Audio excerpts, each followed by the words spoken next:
obligatoires dans la phrase. D'abord, il faut que tu saches qu'il y a toujours deux groupes obligatoires dans une phrase. Il y a d'abord le groupe sujet, qui a la fonction sujet. Et ensuite, le groupe du verbe, qui a la fonction prédicat. Bon, laisse-moi te démêler tout ça. Pour trouver le groupe sujet, tu dois poser la question de qui ou de quoi on parle dans la phrase. Alors, dans cette phrase, Samy et Tamara courent vite. Si je pose ma question, de qui parle-t-on dans la phrase? Oui, nous parlons de Samy et Tamara. Et pour trouver le groupe du verbe qui a la fonction prédicat, tu dois poser la question « Qu'est-ce qu'on en dit ?» après ton sujet. Alors, Samy et Tamara, qu'est-ce qu'on dit au sujet de Samy et Tamara? On dit qu'ils courent vite.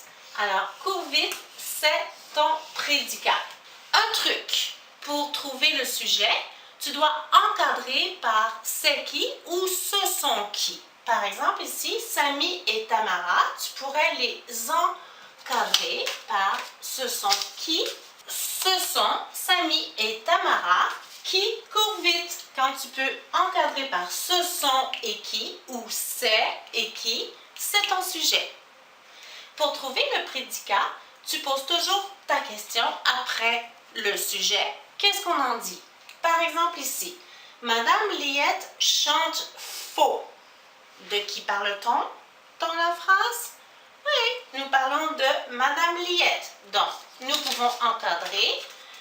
C'est Madame Liette qui chante faux.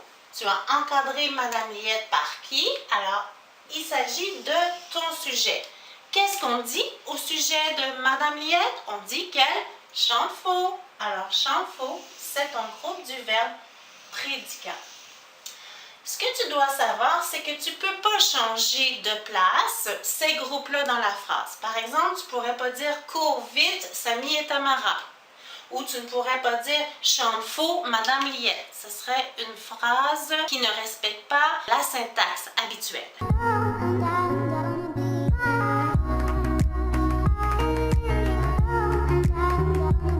Maintenant, je vais te parler d'un autre groupe qu'on peut avoir dans la phrase, mais celui-ci n'est pas obligatoire. Il s'agit du complément de phrase.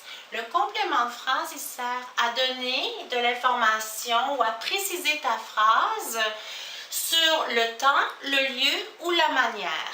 Par exemple, si je dis « Hier, Isaac et Claire ont joué ensemble ». Alors, de qui parle-t-on dans la phrase?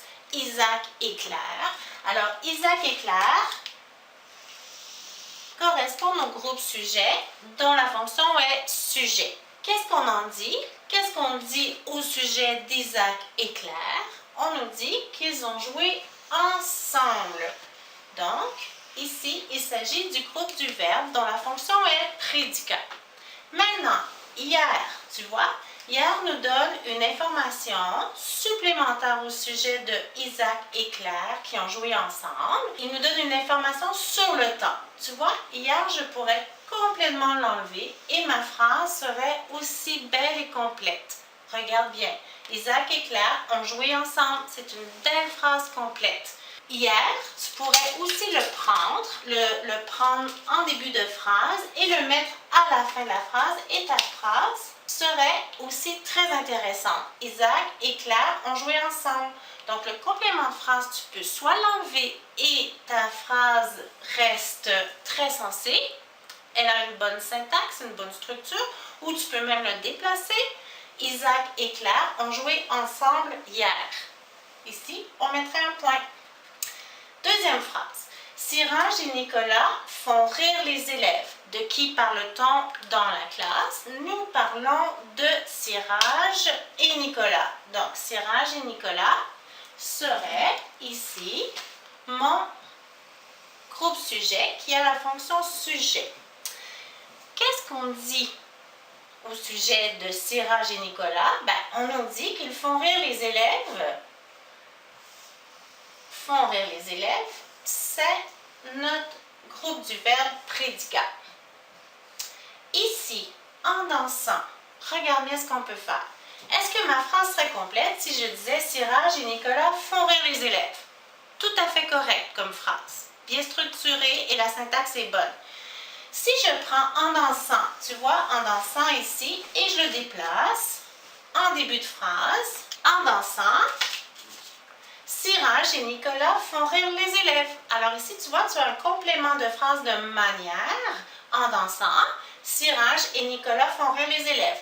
Cependant, quand tu déplaces ton complément de phrase et que tu le mets au début de la phrase, tu dois absolument l'isoler par une virgule. Alors ici, tu dirais en dansant, virgule, Siraj et Nicolas font rire les élèves. Hier, virgule, Isaac et Claire ont joué ensemble. Alors, tu peux avoir un complément de phrase de temps, de lieu et de manière.